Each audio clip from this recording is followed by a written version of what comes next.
How will Empire respond to the Foundation still existing? Will there be another attack on Brother Day's life? Hey TV junkies, if we're just meeting for the first time, my name is Sean Redman, this is Sean's Take. I love talking about all things movies and television, and today we have a jam-packed video full of all the juicy little details from Foundation. We have everything from a mysterious villain to a shocking revelation. We've got it all. Let's get going.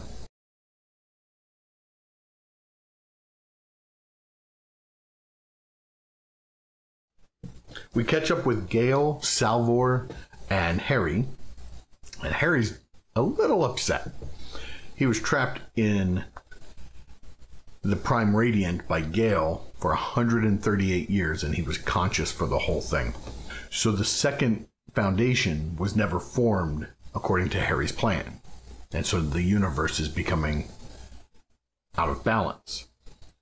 We are learning these things as we go in this episode. That the second Foundation was supposed to be formed as a counterbalance to keep the first Foundation on path. Or on task, I should say. And without it, eventually, Harry knew the first Foundation would become as bad as the Empire, which is what they were trying to stop from happening. Okay, checking in on Brother Day. After the assassination attempt in the previous episode, he is more determined than ever to marry and have offspring and put an end to the Cleonic clone dynasty. We see him speaking with Demerzel, who informs him that she did check the memories of both Brother Dawn and Brother Dusk, and neither of them have any memory of arranging the assassination attempt. They don't say they didn't do it, they just say they have no memory of it, because the next thing that Demerzel tells him is that she altered the memories of the medical staff that she took Brother Day to after the assassination attempt, so that they would not remember seeing the two of them compromised. Demerzel does offer a possible way forward for Empire and his Foundation problem, and Brother Day has an outburst. He knows that she is recommending Riose, general that had disobeyed Brother Day in a previous campaign. He's in prison for disobeying those orders. He won the battle with a minimal loss of life, but Brother Day is mad because he wants people that just follow orders. And after he gets done with his outburst, he asks Demerzel how long she thought he would last in his outburst, and she tells him that he came in significantly under, which is funny. So he does agree to have Demerzel go recruit the general or the admiral. I'm not even sure of his title. And if he refuses, to kill him. So moving on, let's delve into Brother Day's fiancée, Queen Sereth, played by Ella Ray Smith. Her performance is really top-notch. She's doing a really good job because there's a lot of layers to Sereth that have to be there, but they can't be overly done, or because she is very confident, she's fierce, but she harbors a hidden fear for her life. Find out there's a whole story about how she is queen because her entire family was wiped out. It is likely, let me know what you think in the comments. I think Demerzel or Brother Day or both arranged the annihilation of her family so that she was the only remaining member, so that she would have no choice but to marry him for the protection that would bring her. They didn't actually say it. I'm pretty sure I didn't miss it. They didn't actually say that that's what happened, but that's the kind of thing Brother Day would do, just to give her no option. So there are a few secrets or at least a secret of the Foundation that gets exposed. So Harry Seldon explains the second Foundation, the two Foundation principle. And he's explaining to Gaal that the second Foundation would know the plan, like Harry and Gaal do, and now Salvor. And they would guide the first Foundation to stay on the path so that the Prime Radiant is correct. And Gaal was unaware of that. Now we're 138 years out of step, and there is no second Foundation, just the three of them, and they're going to have to try to do something. So Gaal, who has had a vision, tries again to project her consciousness into the future to see what it was.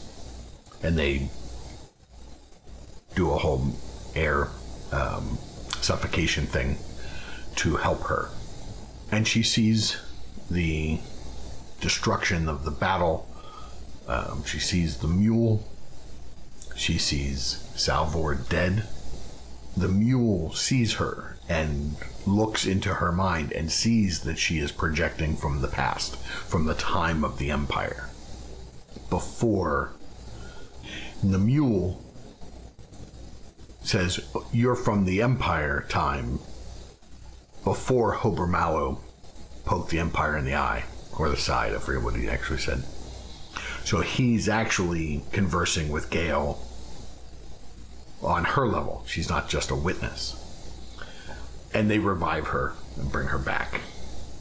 And she does reluctantly tell Salvor that she saw her dead in 150 years, but it means that they're both there 150 years from now.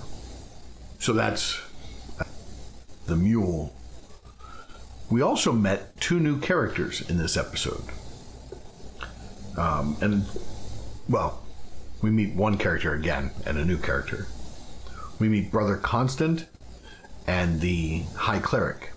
The High Cleric is Polly, and Polly was one of the boys on Terminus trying to plant the flag as high up, close to the archive as he could.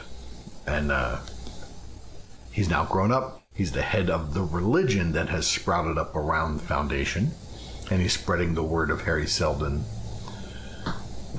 as a cleric magician, and they use sort of cheap parlor tricks and high-end technology from their ship to spread the word. And the planet that the two of them are on is not receptive to outsiders, and another brother was crucified and murdered. But then they get recalled to Terminus because the vault has opened again, and Polly, being the last person alive, to his knowledge, that was there the last time Harry Seldon spoke, thinks he should be the one to speak to Harry. He also believes that Harry's not going to like what the Foundation's been doing in his name, and he's going to want to explain to Harry. The current warden of Terminus doesn't believe in this either, and the null field goes away so that they can approach the vault. And Harry doesn't come out. He doesn't respond when called to, so the warden decides that he has to go in. Not the best decision. And when he starts to go in, he is levitated and incinerated in front of everybody. Before he completely incinerates, he screams, "Hober Mallow. Bring Hober Mallow." The incineration happens, and then the vault has Hober Mallow's name impressed upon it, and it's changed color.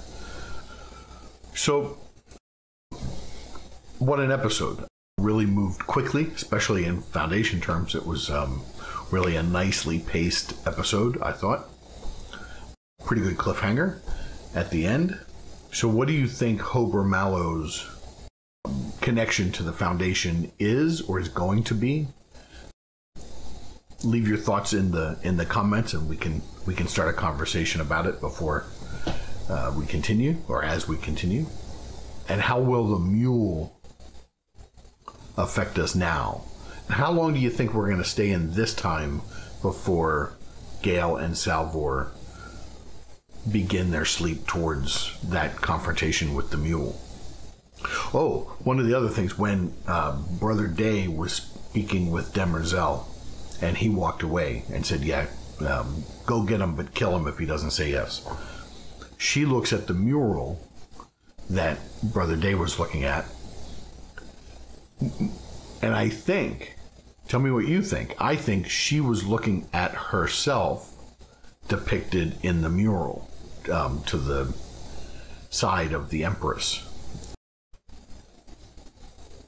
which is interesting. That would put Demerzel in that regime, I think 4,000 years ago. I'm not sure of the timing of that Empress compared to Brother Day now, but I thought that was cool because she is an immortal robot. I really like this episode. I think it's great.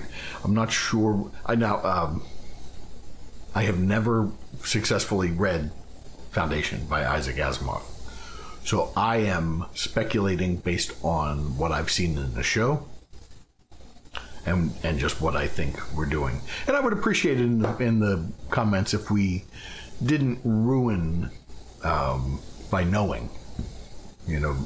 Don't mind comments from people that have read the books, but I do mind if you ruin things going forward, because the show should deviate from the book a bit. So let's not do that. Let's keep it all friendly. Tell me what you think, where you think we're going. My name's Sean. Hit that like and subscribe button. I appreciate it. It helps the channel a lot. And I'll see you next time.